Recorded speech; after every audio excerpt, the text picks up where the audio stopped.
Let's talk about a movie that I am very interested in reviewing, X-Men Apocalypse. Now, normally when I go see a movie, I leave the theater, I watch the movie. After I leave the theater, I immediately drive home and I get right in front of my computer and I talk about it. I let you know exactly how I feel. This movie's been out for a few days now. In America, it got a release 2 weeks ago overseas. Critics seem to not really like this movie. It is getting very, very mixed reviews. It's getting very mediocre or very poor reviews. I don't understand why, and I'm going to back those points up. I think that this movie is actually a very good movie. Is it a top 10 movie? No. But is it a fun time? Yes.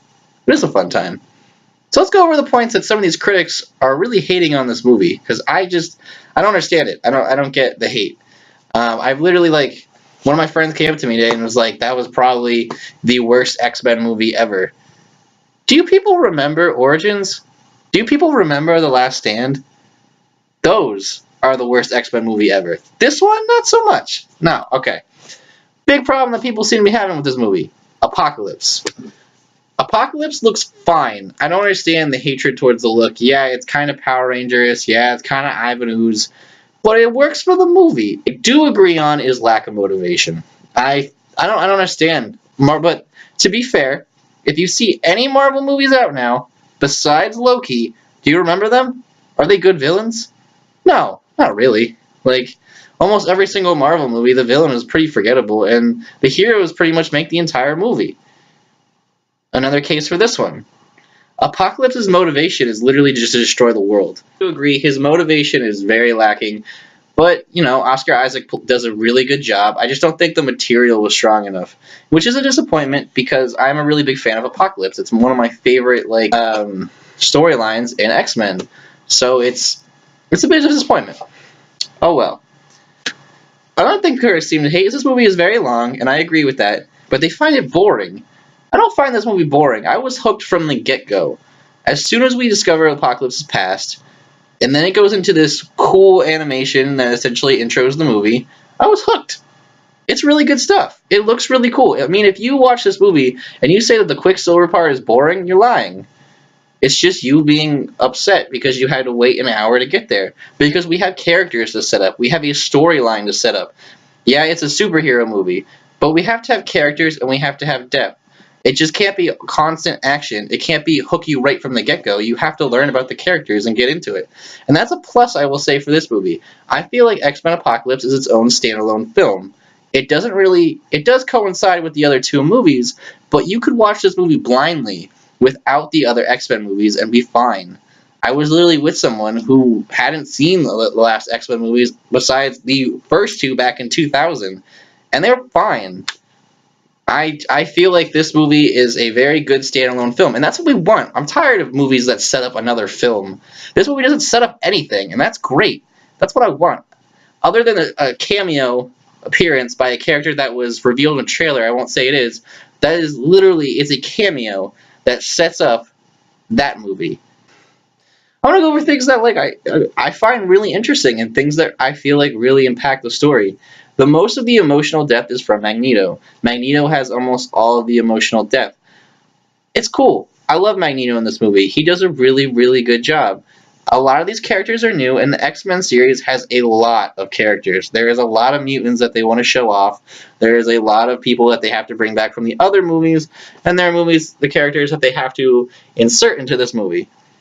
And I think they do a really good job. Nightcrawler is awesome in this movie. I loved every scene in him, and he has a really cool confrontation with Angel that's pretty awesome too.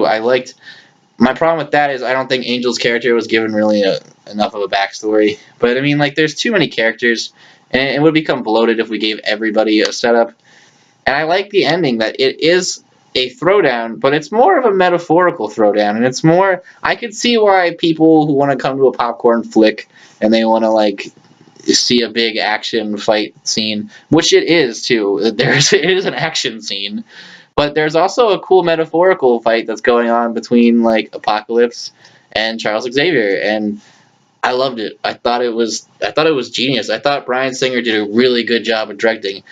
I feel like people don't like this movie purely based on the fact that Bryan Singer had brought us two extremely good X-Men movies. But we all know the third one always has a little bit of problems, but this is a still good one. To this sort of recasted trilogy, I guess I would call it, because he's directed other films before, but this is, a new cast.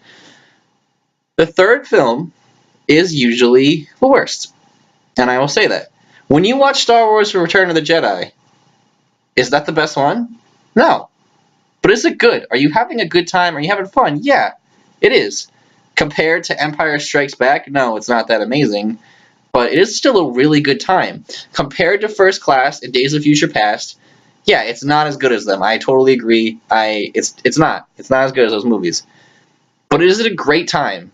Yes, it's fun. I had a really good time. If you come here to watch me shit all over this movie, that's not how I feel. This is so much better than Alice in Wonderland. Maybe I like this movie more because I had to sit through Alice in Wonderland, and now I feel better, and this movie's gonna be amazing to me. But it's not amazing. It's just a good time. Like, it's great. I want to see a new Phoenix Saga. I hope we get that eventually. I'm an X-Men fan, so I guess I am a little biased. The problem is with my biasing then though is I can see when a movie is still good and when a movie is still bad. There are characters in this movie that I don't like. There are characters in this movie I love. But either way, it's still a good time. I'm not gonna shit on it. It's not the best one. It's probably not even better than the X-Men, the first two that came out in the early 2000s.